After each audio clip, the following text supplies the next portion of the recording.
My name is Efren Peña. I'm the campus pastor here at South Hills, Santa Clarita. It's truly an honor and a privilege to have you with us today, whether you're here in person or watching online.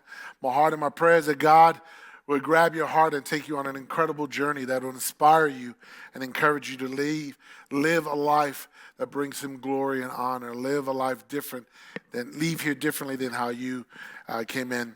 And we are in our first series of the year called Bad Neighbors, right? Jesus seemed to think that loving our neighbors was a big deal.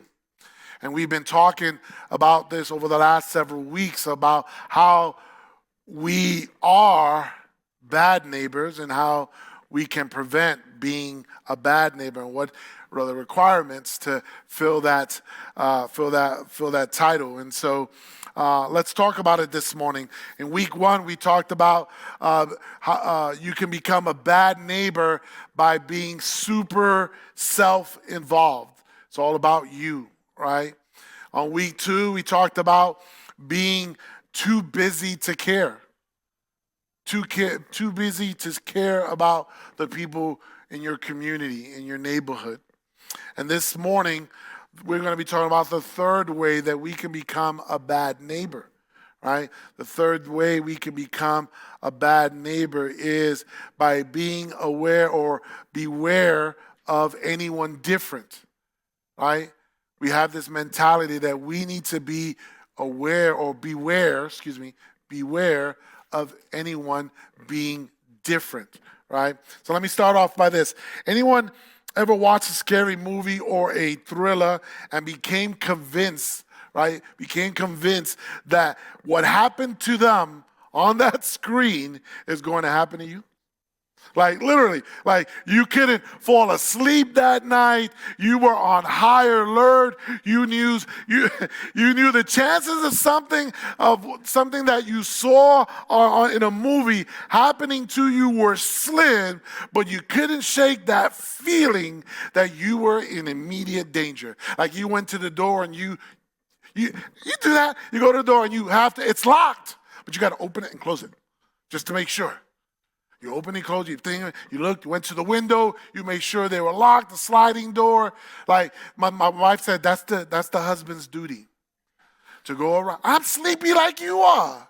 I want to go to bed. Anyway, ever been there before, right? I think many of us have been there before. You've watched a Netflix documentary, seen a post, clicked on a link, read an article, heard a podcast, or binged on so many online criminal shows that you've become convinced that you are the preferred type for the serial killer. That your blood pressure medication is a ploy, right, by Big Pharma to control your mind. That your plastic Tupperware, your Diet Coke, and phone are all giving you cancer. Here's the problem, friends. When we are frequently assaulted with stories that stir up our fear, we can begin to buy into the false pretense or the false belief that an unsettling exception is an undeniable rule. And that, my friends, it is dangerous. We begin to project on the people around us our worst fears from things that we have seen, from things that we have heard or read. Instead of thinking the best, we assume the worst. And it changes the way we look at, I don't know, maybe the quiet man that lives alone on your block. Clearly, he's a serial killer. Or the kids up the street whose parents don't share the same values as you. Clearly, those are the cousins to the Sopranos. Right? Or the house people, right? The house people are always coming in and out of at night. Yes, that has to be the meth lab. Yes, right? I think this is the big reality for us, friends. It's not that we don't care about our neighbors. It's that Well, they make us nervous. They creep us out. Most of us assume that the unknown will most likely disappoint us. There's a term for this, right?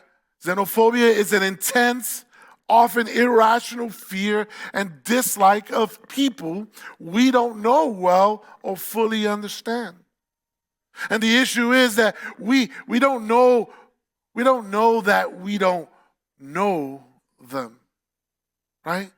We don't know that we don't know them. We think we do, but we don't. We assume the one thing that we know about them tells us everything that we need to know about them. Oh, they have a brand new Tesla. I bet you they're stuck up. If you have a Tesla, I'm so sorry. Oh, they've got 2 kids in diapers. They've got their hands full. They don't got time for other people.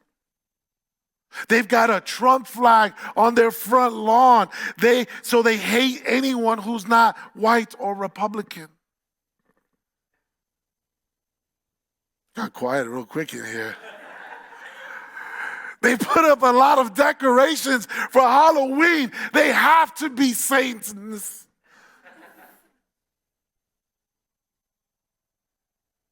Right? Some of you are laughing because you've thought that about your neighbors. I get that. Friends, for some of us, many of our fears are completely unfounded, other than the whole lot of hearsay. For others, they're based on real experiences. You trusted someone and you got hurt. You let your kids play at their house and it didn't go well. Sorry, guys. You vulnerably let them in and they use what they knew against you. The person you initially felt uncomfortable around did end up being a racist. And so we distance ourselves from any situation that comes even close to the discomfort we have suffered before. Are we just supposed to just blindly embrace everyone? Are we supposed to pretend that what happened before to us didn't happen? And ignore all of the red flags that are around us? I think the same nervousness that we feel about reaching out to our neighbors is behind the reactions that we see in the story of the Good Samaritan that we've been reading thus far, especially from the very first 2 passerbys. So let's jump right into that. Luke chapter 10, right? Luke chapter 10, verses 30 to 32. It says, Jesus replied with a story. A Jewish man was traveling from Jerusalem down to Jericho, and he was attacked by bandits. They stripped him of his clothes, beat him up, and left him half dead beside the road. Verse 31. By chance, a priest came along, but when he saw the man lying there, he crossed to the other side of the road and passed him by. A temple assistant walked over and looked at him lying there, but he also passed by the other side. So the first 2 people that saw this man laying on the road didn't stop. That's clear. It's written right there. But the question is, why? Why didn't they stop? And I think it's probable to assume that they were afraid to. They were afraid to stop. Their resistance makes perfect sense to me because based on all of the crime shows that I've watched and binged on Prime and Netflix and Hulu, if I put myself in their sandals, I'd be suspicious. I'd be suspicious as well. Like, man, this is dark. It's dark out here. Out of the way, right? Out of the way road with no one around. I think he looks like he got jumped. He looked like he got jumped. I'm not going over there because if I go over there, they're going to jump me. So I don't know. Something ain't right. who did it. They probably just lurking, waiting for something to happen, somebody else to jump on. Why did someone attack him? Most people don't just get jumped for no reason. There has to be a reason. Not to victim blame here, but maybe he had it coming. Maybe he had it coming. Maybe he's a bad dude. And if I help him, now I'm helping a bad dude to get better so that he can continue to do more bad stuff.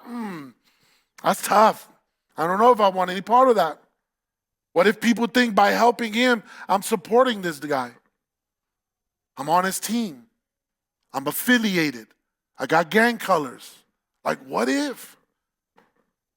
Friends, when you start asking questions, walking on by almost seems like that's a smart option. That's the right play here.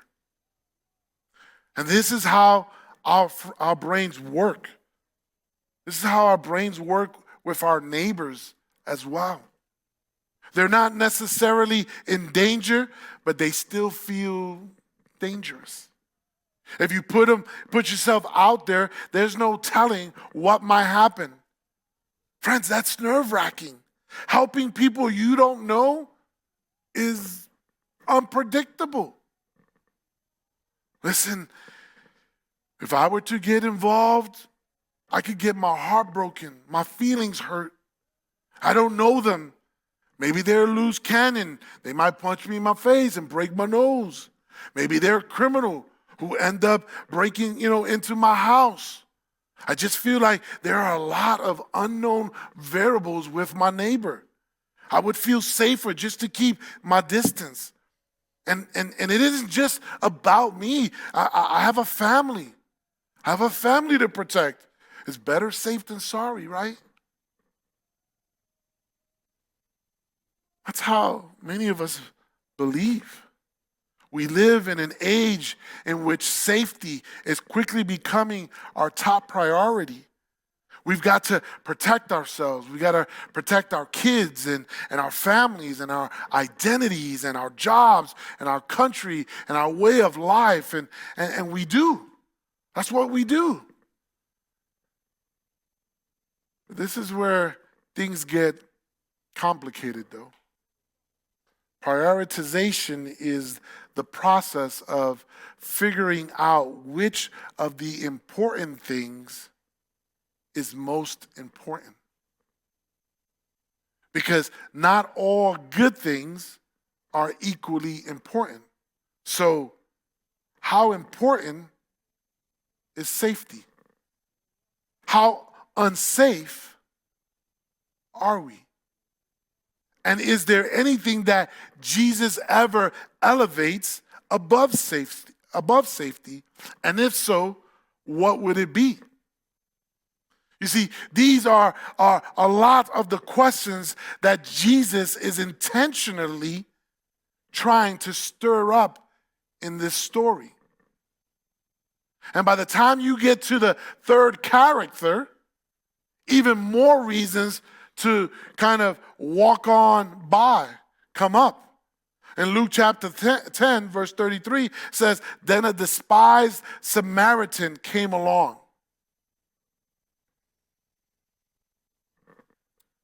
Now, just the use of this adjective would make a whole audience think, man, this guy is not going to stop, right? Just by reading that. You saw it in the newspaper, a despised Samaritan came by, and you were like, oh, this dude's just going to walk on by. You know what despise means? Despise, let's define that. To strongly dislike or feel disgusted by someone because you think that they're bad, wrong, gross, or not valuable. And I find it interesting that this is the term that is used here. But let me give you some context for those of you who are not familiar. The Jews despised the Samaritans, and the Samaritans hated them right back. It was a mutual feeling amongst both. And there were a lot of reasons for that. Both groups came up from the same family tree, but there was a nasty split that took place. They moved away from each other and came to believe very different things about God, which divided them even further. Now, the Old Testament, right, is a Jewish text, right? The Old Testament is a Jewish text. And pretty much every story that mentions Samaritans in there paints them in a negative light. One of the oldest is the brutal rape, right? The brutal rape story. And the rapist is from Samaria, right? Genesis 34. And then there's a story of a crooked judge who murders people who don't agree with his rulings, also a Samaritan. That's how Jews saw Samaritans, unbelieving rapists and murderers. That was the stereotype that existed. And then in 165 BC, when the Jews were under attack, and the Samaritans who bordered them, who lived right next to them, had the opportunity and the resources to come to their aid and help them out and support them, they chose not to. And the Jews never forgave them for it. They resented and mistreated them because of it. The hate and the violence and the resentment just escalated from there. It got bigger and bigger and bigger, and it was a constant back and forth struggle, a constant back and forth battle. There were tons of hurt and baggage from both sides. And I think it's possible that the Samaritan in Jesus' story would have thought this, right? He would have thought that looking at the beaten Jew on the side of the road, would have thought, man, if this guy found me in the same situation, in other words, if we role reverse and I'm the Samaritan on the road, half dead, and he's the one walking by, he wouldn't help me. He wouldn't help me. So why should I help him? We hate them. They hate us. These are facts. This is the way it is. If people see me even associating with him, there's a risk that they'll hate me as a result. Helping this guy could cost me my friends, my family, my reputation, my business. Man, that's a lot to lose. Just isn't worth it. Now, Jesus knows this. This is his culture. This is his culture. He, Jesus, is a Jew. He understands the context of what has transpired. He knows this is a sensitive subject. He knows making the main character a Samaritan will push people's buttons, right? I mean, listen, it's a parable, right? This means that it's a made-up story. That character could have been anything, anyone. But why a Samaritan? Why did Jesus choose a Samaritan? Why not avoid all of the awkwardness by just saying a person? A person came by, or a minority walked by, or someone from a different background. Why you got to go all hashtag and say Samaritan Lives Matter? Come on, Jesus. Why be so specific? Why be so specific? But let me tell you, friends, Jesus did this all of the time. He got dangerously specific. Why? Because real love is always specific. It's never generic. In fact, Jesus believed that validating the minority didn't demean the majority. Jesus acted as if a refusal to validate someone stemmed from an insecurity deep within yourself. In other words, your unwillingness to be kind to someone is more about you than them. Your unwillingness to be kind to someone is more about you than them. So let's talk about validation. Validation is the recognition or the affirmation that a person's feelings and experiences are valid or worthwhile. You see, validation is the currency of humanity. We want people to enter into our stories and say, man, I feel or I feel for you, even though I don't know exactly what it's like to be you. And that, my friends, is powerful. Powerful. This, by the way, is why many Christians have trouble connecting their spiritually curious friends and families to faith. Because if you cannot validate how they feel, then they don't care what you think. They don't care what you think. Love demands we enter into the specifics of those not like us. In other words, you got to roll up your sleeves and jump right in. And that's what Jesus does. This is the gospel, my friends. God is not human, but he comes to earth and puts on the flesh for the sake of specifically validating the human experience. He didn't just walk in your shoes, he lived in your skin. He entered into our story in order to empathize with us. And it was not safe. What happened to Jesus as a result of this radical commitment to love his neighbors? He was crucified. He was crucified because Jesus loved his neighbors. And even though Jesus knows this is his fate, it doesn't stop him from proclaiming and living according to what has become to be known as the golden rule, which is do to others whatever you would like them to do to you. Another way to say this is do to others the good that they will not do unto you. Isn't that what the Samaritan is doing here in this story?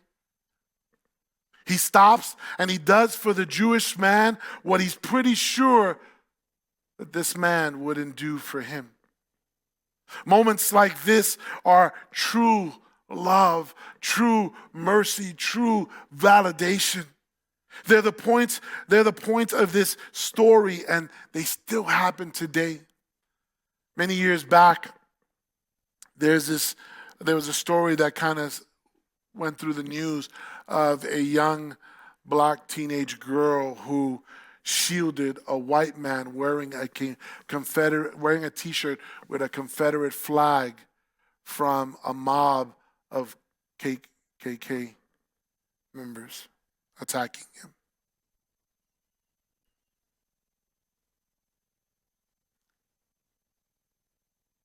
There's something incredible and powerful when you let that seep in of what transpired at that moment.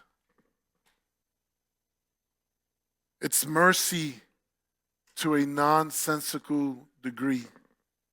It's an act that transcends humanity. There's something really divine about it. What this woman did was dangerous. What the Samaritan did was dangerous. What Jesus did was dangerous. And let me say it again, love is not safe. I know we all spend a great deal of time thinking, man, how can I guarantee that when I serve someone, they won't take advantage of me? How can I guarantee? Can I get a guarantee that I'm going to be protected, that when I go out and serve someone, they're not going to take advantage of me? They're not going to hurt me. Well, truth is, you can't. not completely. And at some point, someone probably will. At some point, someone probably will. But your decision to do what's right on their behalf anyway is what demonstrates that you are loving like Jesus.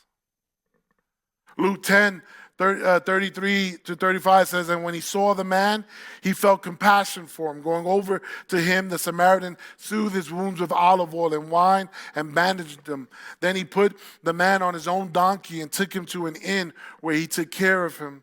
The next day, he handed the innkeeper 2 silver coins, telling him, take care of this man. If his bill runs higher than this, I'll pay you the next time I'm here. The Samaritan cares and serves even in the midst of his uncertainty and fear. He doesn't do what he does because he's no longer afraid of being hurt. He does it because he believes what needs to be done is more important than his fears. How do we get there? Well, truth is, to help others, we have to identify with others. And that means setting aside our surface differences and digging deeper into our identity. And you can do this as well. Let me explain. No, I don't know what it is to be a Muslim single mother, but I know what it's like to have kids. I want to be a good parent, to worry about making ends meet, to worry about raising up good kids, right? I know what it's like to step into an environment where no one gets me. I know what it's like to feel like I'm over my head and have no support, right? We need to start putting ourselves in these situations mentally and start to say, hey, how do I fit into this story? Right? Keep drilling down into their story until we see ours in it. Until we can say there's connection here. So let me wrap this up this morning. Friends, the truth is, the more we interact with those different from us, the more we realize they aren't that different from us.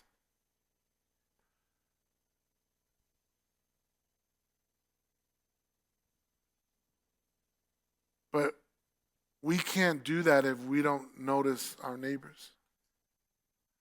We can't do that if we're too busy to care.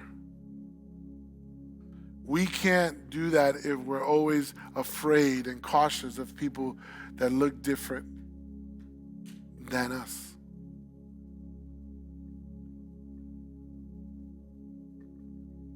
Some ancient rabbis used to say, love your neighbor as yourself. And it may be more aptly translated as, love your neighbor who is yourself. Love your neighbor who is yourself. I think part of the reason Jesus insists that we serve others unlike us is that he knows what it will do to our paradigm. He knows what it will do to us. Right? When Jesus wants us to do something for others, he's wanting to do something in us as well. Because as you go out to help someone else, God's going to do something inside of you. Has this ever happened to you? You committed to help someone else. You committed to help someone else out, and you realized when it was all said and done that somehow, some way, you've been the one who had been helped. You have been the one that was supported, encouraged, and inspired. That the experience softened you, that it opened your eyes, that it expanded your worldview, made you more grateful for what you had and more compassionate toward others as overall.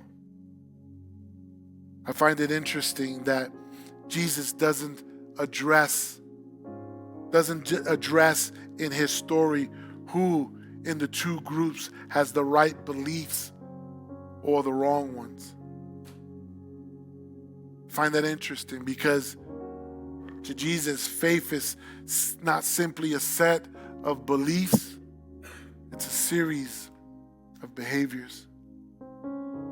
This is why he asked at the end of the story in Luke chapter 10, which one is his neighbor? Which one is his neighbor? In Jesus' mind, what you do more than what you say reveals what you believe. What you do more than what you say reveals what you believe. And his followers seem to adopt his perspective. Listen to what Paul says in Romans 12, 9-10. It says, don't just pretend to love, but really, really love. In other words, put your back into it. Step into it. Roll up your sleeves and love people, truly love people. And here's the thing, not only will loving them well through practical action transform you, it will transform them as well. Even if they started out hating you, when someone gives you the opposite of what you gave them, it causes you to reevaluate everything. In other words, kill them with kindness. Keep on loving them. Eventually, something will change. Something will change. The Stoic philosopher Marcus Aurelius said, the best revenge is not to be like your enemy. The best revenge is not to be like your enemy. So if you walk by your neighbor and they don't say nothing to you, don't be like them. Say good morning, good afternoon, how you doing? Nod your head, smile and wave. There's so many things. Stop crossing the street. Stop ignoring. Love your neighbor. And so here's what I want you to do this week. I've been giving you homework every week. Some of you are not good students. But here's your homework anyway. Plan an activity with a neighbor that would require you to reassess your assumptions of them. Look for your neighbor to do something with them that will change your thoughts and your opinions about who they are. I'm really just echoing to you what Jesus said when he first shared this parable. Go and do likewise. Meaning, go outside of your comfort zone on behalf of someone else. Go outside of your comfort zone on behalf of someone else. Yes, assess the situation, count the cost, think about the risk. But sometimes, when after all that, listen to God asking you to inconvenience yourself to care for them anyway. Don't let your nervousness toward your neighbors prevent you from treating them like Jesus tells you to treat them. Amen? Love your neighbors. In week 1, I gave you the little sheet of all the little boxes. Some of you said, Pastor, I know all my neighbors. I know them by name. I know their 411. Some of you said, man, I don't even know the person directly in front of me or beside me.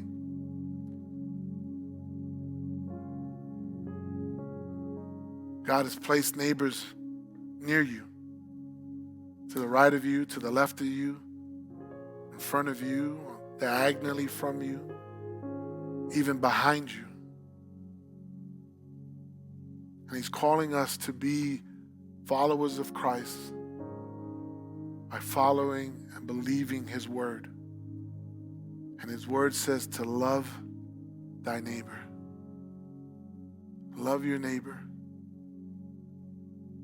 And each week I've given you different ways on how you can do that. Start off by first noticing who your neighbors are, knocking on their door. As cheesy as come bringing some cookies or a pie or we see the commercials all the time. Do that. Bring some tamales. Bring some whatever. Just knock on their door. Give them that awkward smile. Hi, neighbor. Don't be creepy about it, but just, hey, I'm here. I'm so-and-so. I live so-and-so. Do like Jonathan in the middle of the dark. Hey, pastor! Can't even see him. But I knew his voice. I knew that was him. God is calling us to do these things. Notice your neighbor, right? He's calling us to go out and love people that may not look, act, or think, dress like you. He's calling us to do what he's called us to do, is to love your neighbor. Let's pray. South Hills Church, I just want to take a moment and say thank you for watching our service online. Whether you're watching it for the first time or you're watching it again because you enjoyed the service so much from the weekend, I'd like to take a moment and dive into our giving. Every week we give people the opportunity to give back and give to the local church so that God can continue to bless your lives and bless your finances. Here at South Hills, we believe that everything comes from God. We believe that He's the one that chose us and brought us into this world, gave us our gifts and talents and abilities. And I just want you to know that when we give, we are giving back what God has already given to us. If you've ever seen any of our envelopes at a South Hills campus, you'll see on there that it says, every week at South Hills, your generosity is giving people the opportunity to live a better story. And there's a scripture on there in Matthew chapter 6, verse 21 that says, where your treasure is, there your heart will be also. So I want to encourage you today to click down below and set up your giving, whether it's for the first time or whether you're doing reoccurring giving. We have 4 ways to give here at South Hills. 1, you can do it in person at any of our campuses through an envelope. Or 2, you can actually text any amount that you would like to 84321. And the 3rd way is to download our Church Center app.